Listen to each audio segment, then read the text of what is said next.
Premier ministre, cher Alexander, merci beaucoup d'être à Paris aujourd'hui et je suis vraiment ravi de vous accueillir pour la première fois depuis votre prise de fonction et pour un déjeuner de travail et amical qui a permis d'aborder beaucoup de sujets d'intérêt commun, aussi bien bilatéraux qu'européens.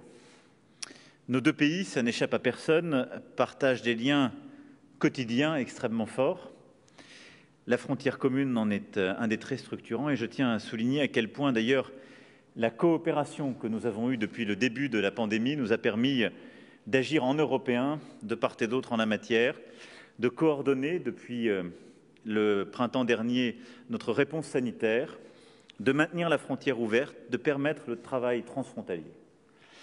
Nos deux pays sont unis par cette géographie et cette volonté aussi d'agir en Européens. Nous avons plus longuement évoqué l'évolution de la pandémie de part et d'autre, les décisions que nous avons pu prendre et la coordination qui est aujourd'hui la nôtre en matière de gestion des prochaines semaines sur certains secteurs d'activité particuliers qui seront extrêmement sensibles pour les semaines qui viennent, mais également gestion des tests, gestion de la stratégie vaccinale, où ensemble nous portons autour de la table du Conseil européen une volonté de très forte coordination européenne. Nos deux pays sont également unis par la solidarité et une lutte commune face au terrorisme. Là aussi, notre coopération bilatérale est exceptionnelle, tant sur le plan des services de nos forces de sécurité que de nos justices. Cette coopération doit être sans cesse amplifiée et devra maintenant être prolongée au niveau européen, où nous aurons l'occasion de plaider pour un renforcement de l'action de l'Union européenne en la matière, et ce sera d'ailleurs l'un des sujets du Conseil de décembre. Coopération en matière de mesures sanitaires, de lutte contre le terrorisme, j'aurais également pu citer l'énergie, l'Afrique, bien d'autres domaines que nous avons évoqués ensemble. Les coopérations bilatérales sont en effet nombreuses et exemplaires.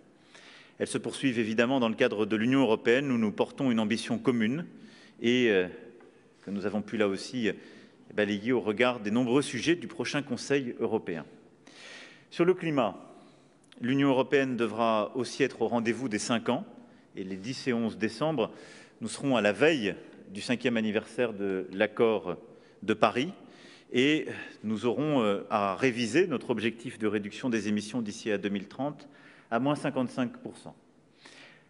Belgique et France sont pleinement alignés sur ce sujet et convaincus que l'Union européenne doit poursuivre son rôle moteur dans le cadre de la lutte contre le réchauffement climatique. Nous aurons aussi l'occasion la semaine prochaine d'évoquer les relations extérieures de l'Union européenne, évidemment bâtir un nouvel agenda transatlantique avec les États-Unis et le renouvellement d'une administration qui partage pleinement nos valeurs communes en matière de démocratie, de climat, de multilatéralisme, de sécurité.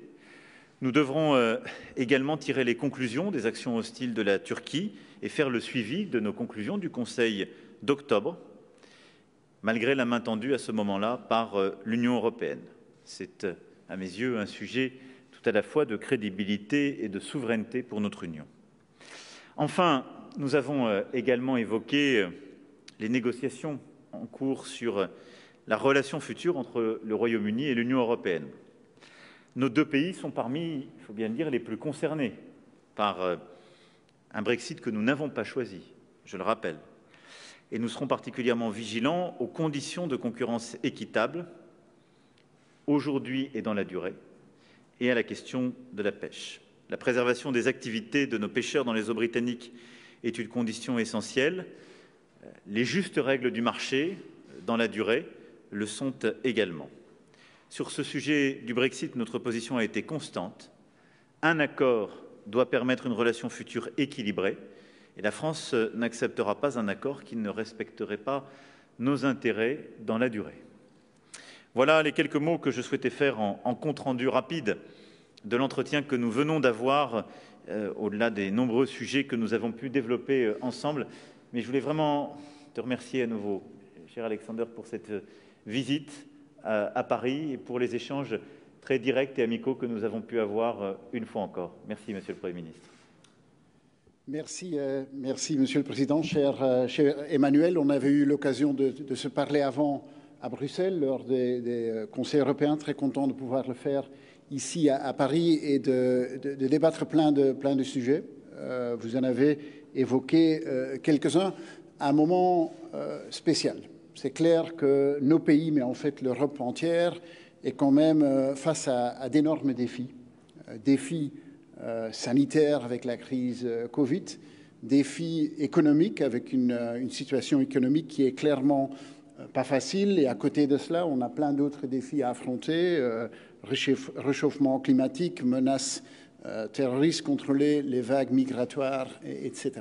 Et en fait, je pense que la question à se poser, c'est, disons, dans 10 ans, dans 20 ans, si mes enfants se poseraient la question, comment vous avez fait? En fait, comment vous avez géré ce moment-là?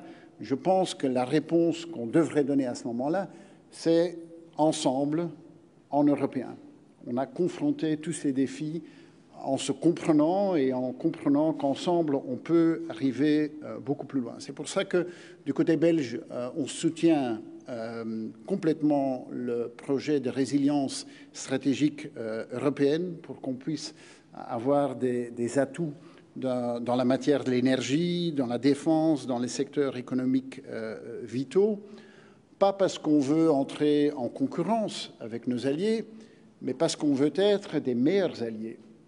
Aussi, par exemple, par rapport aux États-Unis, cette alliance transatlantique est une alliance importante, mais je pense que d'un point de vue européen, ça doit être très clair qu'on a du travail à faire pour qu'on soit des meilleurs alliés dans un monde qui est en plein mouvement. Comme vous l'avez dit, quelques sujets spécifiques dont on a parlé, clairement la Covid. La Covid où quand même on a fait tout un trajet. Si on regarde le début de la crise, avec les difficultés qu'on avait quand même au niveau européen d'un point de vue de coopération, si on regarde où on est maintenant, on a pu sauvegarder le fonctionnement du marché unique avec les green lanes, etc. Ce qu'on fait ensemble dans le domaine des vaccins est une vraie histoire que je pense que personne n'avait pensé qu'on pourrait le faire tellement rapidement avec une coopération tellement intense. Et puis, il y a plein d'autres sujets, des testings, etc., où on voit que cette coopération européenne porte des fruits, pas à long terme, pas uniquement stratégiques, mais vraiment concrets pour la population. Une population qui, en fait, attend ces vaccins et qui comprend que cette coopération européenne a vraiment été instrumentale. Dans le même ordre d'idées, clairement, les vacances en Europe sont un sujet important. On en avait parlé avant. Il est clair que du côté belge, on apprécie beaucoup la position française par rapport au sujet des infrastructures de ski lors des vacances de Noël. Je pense qu'on aime tous beaucoup les vacances d'hiver. Il y a beaucoup de Belges qui viennent en vacances en France. Mais je pense qu'il faut être clair que maintenant, dans la situation qu'on est, c'est vivement déconseillé. On aura après tellement l'occasion de venir en vacances dans votre merveilleux pays, comme vous le savez très bien. Les Belges, on aime bien venir en vacances en France, comme il y a beaucoup de Belges qui aiment bien venir en Belgique aussi, naturellement, pour beaucoup de raisons. Et j'espère que plus de coopération au niveau européen dans ce domaine-là, qui est vraiment dans les semaines à venir, j'espère qu'on puisse y parvenir. Par rapport au Brexit, Emmanuel, comme tu l'as dit, on ne l'a pas souhaité. Un accord est important, mais naturellement pas à tout prix. Et garder une position économique équitable entre l'Union européenne et le Royaume-Uni est clairement l'élément important pour nous. Mais c'est clair qu'on est quand même dans les dernières minutes d'un match de foot. Alors, un but décisif peut se faire dans la dernière minute autant que dans la première minute, mais on est quand même dans un moment où il faudrait vraiment voir si c'est possible d'avancer et pour obtenir un accord qui soit équitable. Dernier sujet, peut-être climat, qui clairement, et je pense qu'on partage cela complètement, cette transformation vers une économie plus numérique et plus durable, c'est un enjeu humain, c'est aussi un enjeu technologique. Est-ce qu'en Europe, entre nous, on va sauver le monde? Peut-être pas, mais la technologie européenne, elle peut le faire.